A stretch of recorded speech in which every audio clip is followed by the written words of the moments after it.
Pre-pleat பண்ண saree கட்டினா ரொம்பவே சைடு அடிக்குது. இதுதான் உங்கள் கம்ப்ளைண்ட்னா இந்த வீடியோ கண்டிப்பாக ஸ்கிப் பண்ணாமல் பாருங்கள். உங்கள் சாரியோட முந்தி பகுதியை ரிவர்ஸ்டாக ஒரு டேபிளில் விரிச்சுக்குங்க. உங்கள் ஃபர்ஸ்ட் ப்ளீட் எவ்வளோ அகலமாக இருந்தால் சைடு கவர் ஆகும்னு நினைக்கிறீங்களோ அதை இந்த மாதிரி ஃபோல்ட் பண்ணி ஜஸ்ட் ஒரு அயன் பண்ணிக்கிங்க. சாரீ சுருக்கம் எதுவும் இல்லாமல் நீட்டாக அயன் பண்ணிக்கிட்டிங்கன்னா உங்களுக்கு ஈஸியாக இருக்கும். நெக்ஸ்ட்டு பார்த்திங்கன்னா அதை ஓப்பன் பண்ணி விட்டுட்டு இப்போ நமக்கு ப்ராம்ப்டாக ஒரு லைன் கிடச்சிரும்.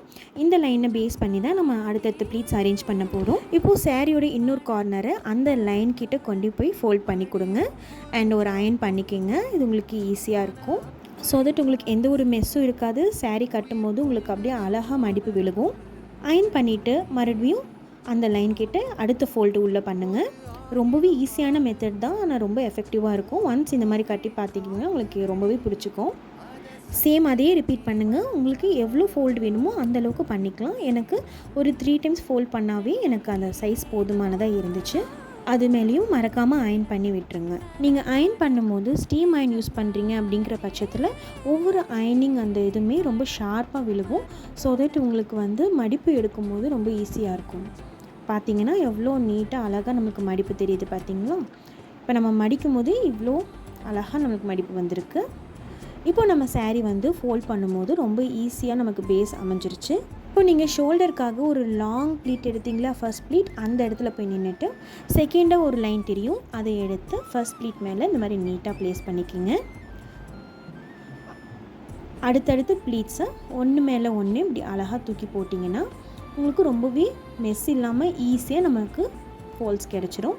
இந்த மெத்தட் மெயினாக எதுக்காக பண்ணுறோன்னா நமக்கு ஃபர்ஸ்ட் ப்ளீட்டும் அதிகமாக வேணும், உள்ளுக்குள்ளேயும் அடுக்கடுக்காக நிறைய ப்ளீட்ஸ் வேணும்னு ஆசைப்படுவோம் இல்லையா. சாரீ ப்ளீட்டிங் பண்ணுறவங்க கொஞ்சம் ப்ளஸ் சைஸில் இருக்கவங்களுக்கு இந்த ப்ராப்ளம் இருக்கும்னு நினைக்கிறேன். அவங்களுக்கு இது ரொம்பவே யூஸ்ஃபுல்லான மெத்தடாக இருக்கும்.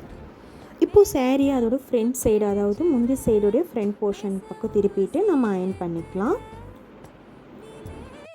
இப்போது இந்த லென்த் உங்களுக்கு ஃபர்ஸ்ட் ப்ளீட்க்கு ஓகேனா பாருங்கள்.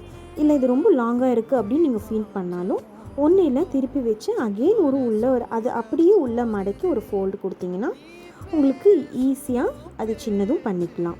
இல்லை உங்களுக்கு லாங்காக தான் வேணும் அப்படின்னா நீங்கள் அதே ப்ளீட்ஸ் கூட நீங்கள் அப்படியே வச்சுக்கலாம்.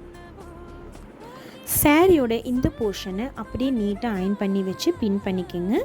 இது உங்கள் முந்தியுடைய ஸ்டார்டிங் லென்த்தாக இருக்கும்.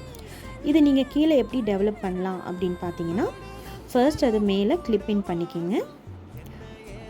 ஸோ தட் உங்களுக்கு பின்னிங்க்கு ரொம்ப ஈஸியாக இருக்கும். நீங்கள் தனியாக பண்ணுற பட்சத்தில் பின் பண்ணிவிட்டு அந்த போர்ஷனை அப்படியே தூக்கி மேலே போட்டு டேபிளுடைய கார்னரில் ஃபிக்ஸ் பண்ணி வச்சுக்கோங்க.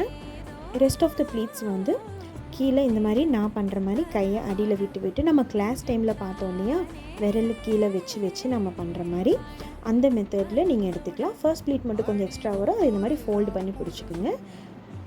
இந்த மாதிரி கீழே கொண்டு வந்துட்டு அதை நீட்டாக பின் பண்ணி கொஞ்சம் கேப்பில் பின் பண்ணி வச்சுக்கிட்டோம்னா நமக்கு ரொம்ப ஈஸியாக இருக்கும். இதே மெத்தடில் உங்கள் ஷோல்டர் லென்த் வரைக்குமே நீங்கள் ப்ளீட்ஸ் எடுத்துக்கலாம். நீட்டாக அயன் பண்ணி பின் பண்ணி வச்சுக்கோங்க. இப்போது பார்த்திங்கன்னா இவ்வளோ ஈஸியான மெத்தடில் சாரீ ப்ளீட்டிங் நம்ம கற்றுக்கிட்டோம். இது ரொம்ப சிம்பிள் தான். ஃபர்ஸ்ட் ப்ளீட்டும் நம்மளுக்கு அகலமாக இருக்கும், உள்ளுக்குள்ளே பார்த்திங்கன்னா நிறைய ஃபோல்டிங்ஸ் வரனால பார்க்குறதுக்கு இந்த அளவுக்கு ப்ரொஃபஷ்னலாகவும் அழகாக இருக்கும். இப்போ நமக்கு கிளைண்ட்ஸ் நிறைய பேர் எனக்கு சைடு அடிக்கக்கூடாது, நான் கொஞ்சம் ப்ளஸ் சைஸாக இருக்கேன் அப்படிலாம் சொன்னாங்கன்னா இந்த மெத்தட் தான் நீங்கள் கண்டிப்பாக யூஸ் பண்ணணும். நம்ம வீட்டில் இருக்க பெரியவங்க பொதுவாக சாரீ ப்ளீட் பண்ணால் இந்த மாதிரி இஷ்யூ வருங்கிறதுக்காகவே ப்ளீட் பண்ணாமல் அவங்களே கட்டிப்பாங்க. அவங்களுக்குலாம் இந்த மாதிரி பண்ணி கொடுத்தோன்னா ரொம்ப ஆசையாக கட்டிப்பாங்க இல்லையா. ஸ்ப்ளீட்டும் இந்த மாதிரி அகலமாக வச்சு அவங்களுக்கு அயன் பண்ணி கொடுத்துருங்க. ரொம்ப சிம்பிள். அவங்க கட்டும்போது நிறைய ப்ளீட்ஸோட அழகாகவும் இருக்கும். கண்டிப்பாக சைடில் அடிக்கிறதுக்கு வாய்ப்பே கிடையாது. இந்த வீடியோ உங்களுக்கு ரொம்ப யூஸ்ஃபுல்லாக இருக்கும்னு நினைக்கிறேன். Please like, follow and share my page. Thanks for வாட்சிங்.